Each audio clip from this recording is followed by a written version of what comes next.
Welcome to the Coast to Coast podcast, brought to you by Play Picks and the Lines, coming to you from the West Coast. Josh Lander, joined by my guy Nate Weitzer on the East Coast, and we're rolling along in a big fat Friday night slate after we're back from Thanksgiving here with a little break.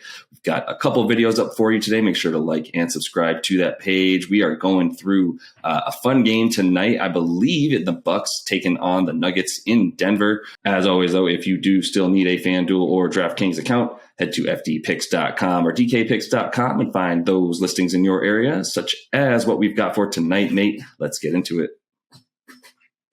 Yeah, Bucks minus 3.5 right now at Denver. Still about 50-50 on whether Jokic is going to return tonight. He's missed 3 games with a wrist injury. Nuggets will also be missing a few key players, including Michael Porter Jr. and Jamal Murray, of course. And there are a ton of games here on Black Friday. We'll run through them real quick here. We got Pistons plus 12 at Clippers. We got the Wolves plus 2 at the Hornets, and we have a full video up on that one. We got Suns minus 3 at Knicks. Bulls minus 8 at Magic with Vucevic expected to return there. Wizards minus 8 at Thunder. The Hawks are plus 1 at the Grizz. Raptors plus 3 at Pacers. The Celtics minus 3 at Spurs. The Pelicans plus 12 at Jazz. Blazers are plus 6 at the Warriors, and we'll break that one down for you. And finally, the Kings plus 8 at the struggling Lakers. Intriguing game there to cap it all off. But I think this is maybe the most exploitable bet if you're just looking for a one-off tonight. The Bucks have won 5 in a row, and the Nuggets have lost 5 in a row, and the trends could not be any more stark. Milwaukee basically got Chris Middleton back and now looks like the defending champs once again. Before they had their whole big 3 hole, they were 28th in rebounding, allowing the 7th most points per game. They were not playing with their traditional pace.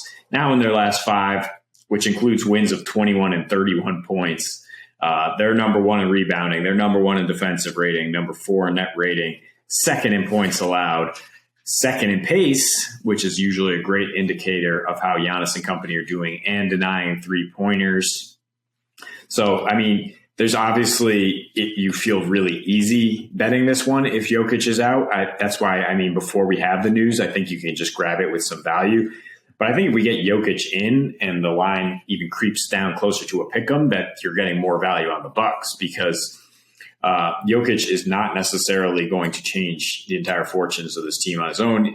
In a very small sample size, their defensive rating has jumped up to 120 without the reigning MVP, and their defense has especially suffered lately. But I think it's more of a lack of overall depth of guys playing punching above their weight in terms of what they're asked to do scoring without Murray or Porter or PJ Dozier or Bones Highland for what that matters. And just the Nuggets, they were number 1 in points per game allowed, and now they're 28th in points and 29th in field goal percentage allowed in this 5-game stretch. Just hemorrhaging production. And I think there's no way they're going to stop this Bucks team, which has shown the ability to win at West Coast teams. And the road team has actually won. They won both matchups in this series last season, and I think they will continue that trend tonight.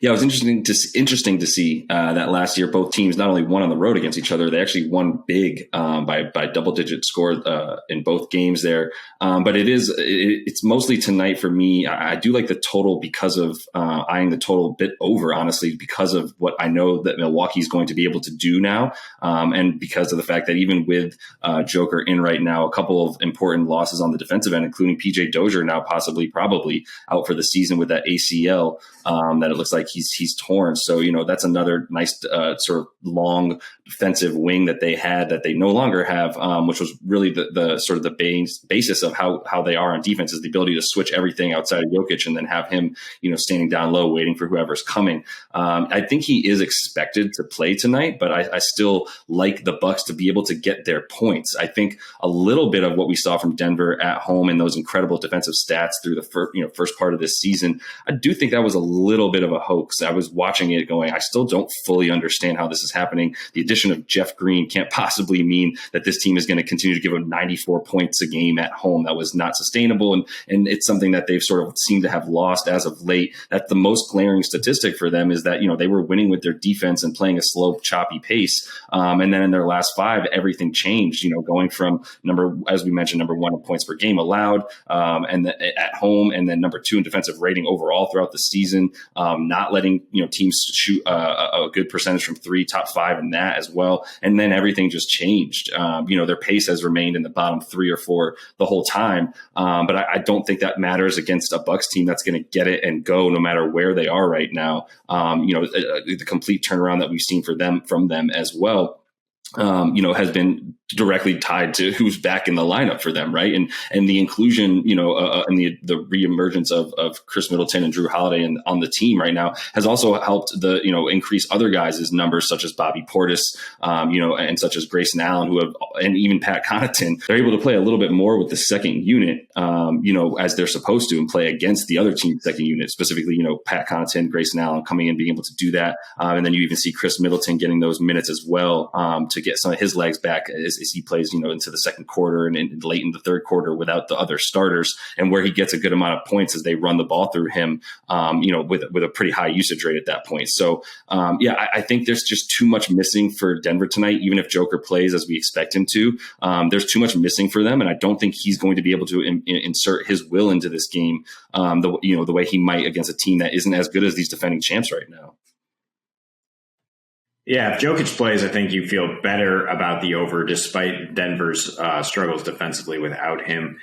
I think that you have to feel really good about the Bucks over in general at just 108.5. They've been putting up close to 115 points per game their last 4 games during this stretch.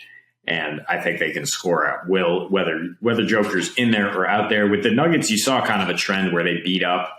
They handled business against bad Eastern Conference teams last year. But when it came to facing the iron of the league, like the Bucks, they did not necessarily cover in these spots where they were favored. So I like, the Bucks to be able to cover on the road. I think they will win and win big. You could even look at alternate lines and potentially get some more value there.